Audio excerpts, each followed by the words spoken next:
بابل ایک علاقہ ہے عراق کا جہاں حضرت سیدنا ابراہیم علیہ السلام کی ولادت بتائی جاتی ہے۔ یہ دنیا کا سب سے پرانا شہر بھی ہے جس کو بیبیلون کہا جاتا ہے آج بھی۔ تو یہ بابل عراق کا ایک شہر ہے، آج بھی آباد ہے۔ اس علاقے کے لوگ جب حضرت ابراہیم علیہ السلام کی ولادت ہوئی اور آپ جب پروان چڑھنے لگے تو آپ نے دیکھا کہ لوگ الگ الگ خداؤں کی عبادتوں میں مصروف ہیں۔ کچھ لوگ چاند سورج کی پوجا اور کچھ لوگ ستاروں کی پوجا میں تھے، اور اکثر وہاں پر بت پرستی میں بھی تھے۔ اپنے ہاتھوں سے بڑے بڑے پتھر بنائے ہوئے تھے، سب کا ایک ایک نام رکھے ہوئے تھے اور ان کی عبادت میں مصروف تھے۔ سیدنا ابراہیم علیہ السلام اپنے چچا کی تربیت میں تھے جو کہ خود کافر تھا، آزر، جس کا نام بھی آیا ہے قرآن پاک میں۔ وہ خود بھی بت پرست تھا۔ حضرت ابراہیم علیہ السلام بچپن سے ہی، ظاہر سی بات ہے، انبیاء کرام علیہ السلام کو اللہ تعالیٰ نے ماں کے پیٹ سے لے کر قبر میں جانے تک ہر طرح کے عیب سے محفوظ رکھا ہے۔ اعلان نبوت سے پہلے بھی، اعلان نبوت کے بعد بھی کبھی بھی نبیوں سے گناہ ممکن ہی نہیں ہے۔ انبیاء کرام علیہ السلام سے کوئی بھی گناہ، اور رہی بات شرک اور کفر، یہ تو ہو ہی نہیں سکتا۔ میں تو دوسرے عام اخلاقی گناہوں کی بات کر رہا ہوں، یہ بھی نبیوں کی زندگی میں کبھی نہ اعلان نبوت سے پہلے اور نہ اعلان نبوت کے بعد انبیاء کرام علیہ السلام سے کوئی خطا سرزد نہیں ہوئی۔ تو سیدنا ابراہیم علیہ السلام ویسے ماحول میں تھے جہاں پر پورا کفر و شرک پھیلا ہوا تھا، پھر بھی آپ نے اپنے چچا کو دعوت بھی دی اس وقت کہ ان خداؤں کو چھوڑ دو، ترک کر دو۔ کیا عقل نہیں ہے کہ یہ تمام چیزیں خدا ہو سکتی ہیں؟ کیا یہ ہمارے رب ہو سکتے ہیں؟ ہمارے رزق دینے کے قابل ہیں یہ تمام چیزیں؟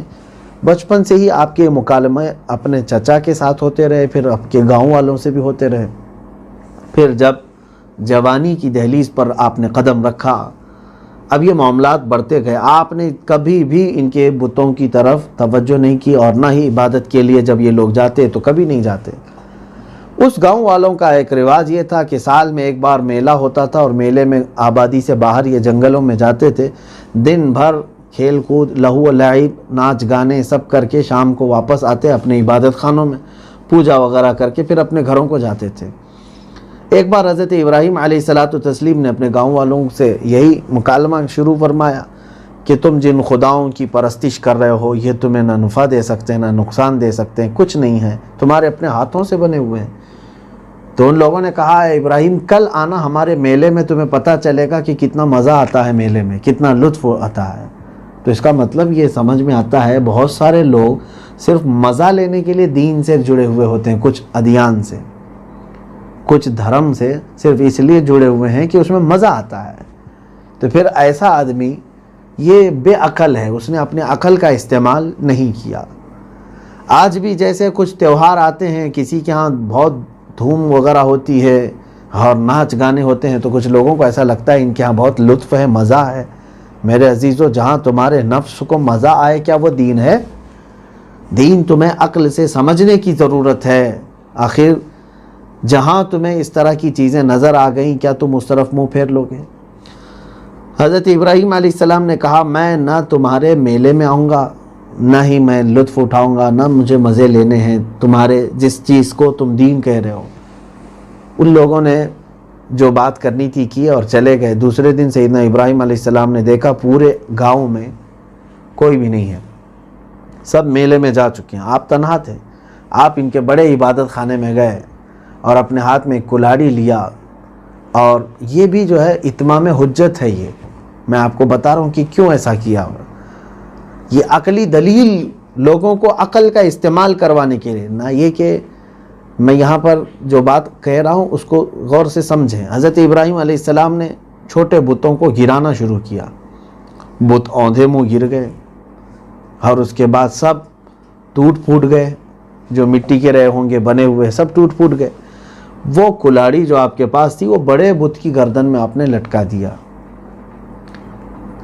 اس کو نہیں مارا، اس کو چھوڑ دیا اور واپس چلے آئے۔ شام کو جب یہ واپس آئے گاؤں والے اور اپنے خداؤں کی یہ درگت دیکھی تو بہت آگ پا ہو گئے، غصے میں آ گئے، سارے سب کے سب جمع ہوئے، میٹنگ ہوئی، پوچھا کہ کس نے کیا ہمارے خداؤں کے ساتھ۔ اب یہاں سے تذکرہ جو ہے قرآن پاک میں ہی ہے، قالوا سمعنا فتن یذکرہم یقال لہ ابراہیم، لوگوں نے کہا ہم نے ایک نوجوان کے بارے میں سنا ہے جس کا نام ابراہیم ہے.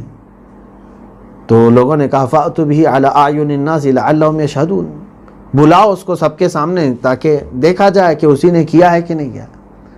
بلایا، حضرت ابراہیم علیہ السلام آئے. اس وقت گاؤں کے جتنے مکھیا تھے، بڑے تھے، سب جمع تھے، اور جو ان کا حاکم تھا وہ بھی تھا. پوچھا گیا قالوا اانت فعلت هذا بآلهتنا یا ابراہیم، اے ابراہیم ہمارے خداؤں کے ساتھ یہ حشر تو نے کیا ہے، ان کے ساتھ مار توڑ تو نے کیا ہے. ابراہیم علیہ السلام نے دیکھا سب چھوٹے چھوٹے گرے ہوئے ہیں، بڑا کھڑا ہے. آپ نے فرمایا قال بل فعلہ کبیرہم، نہیں ان کے بڑے نے ان کے ساتھ ایسا کیا ہے، ان کے بڑے نے ان کے ساتھ ایسا کیا ہے. حضرت ابراہیم علیہ السلام نے یہاں پر مراد کیا لیا؟ یہ دو معنی والی بات تھی. بڑا وہ لوگ کیا سمجھ رہے تھے؟ ابراہیم علیہ السلام کہہ رہے ہیں کہ بڑا جو کھڑا ہے اس نے ساروں کو مار دیا ہوگا کیونکہ کلاڑی بھی گردن میں لٹکی ہوئے. ابراہیم علیہ السلام نے کہا ان کے بڑے نے مارا ہوگا، جبکہ آپ کے دل میں یہ مراد تھی ان کا بڑا تو میں ہی ہوں، ان کا بڑا میں ہی ہوں.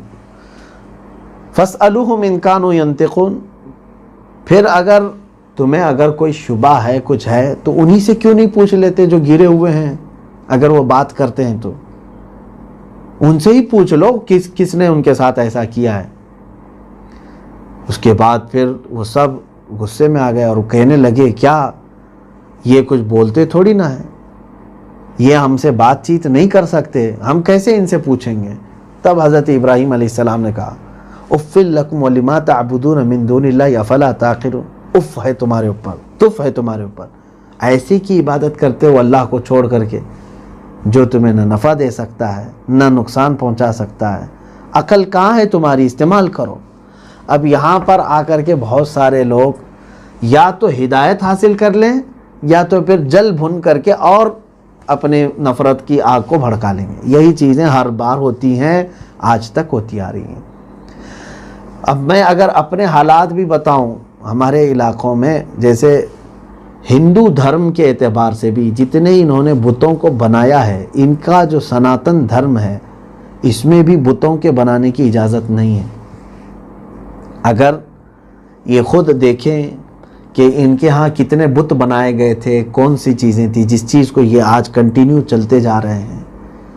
ان کے خود سوامیوں نے، پنڈتوں نے ان چیزوں کا اعلان بھی کیا ہے اور بتایا بھی ہے. میں گہرائی سے اب یہ تمام چیزیں بات نہیں کر رہا ہوں، لیکن یہ ہے کہ اپنے ہاتھوں سے بنا کر کے ابھی چند دنوں پہلے ہی میں نے ایک سوامی کی ایک کلپ دیکھی تھی، وہ شاید بہار یا پٹنہ کہیں کے رہنے والے ہیں. انہوں نے یہی کہا کہ اصل کو چھوڑ کر کے تم لوگ نقل کی طرف چل پڑے ہو.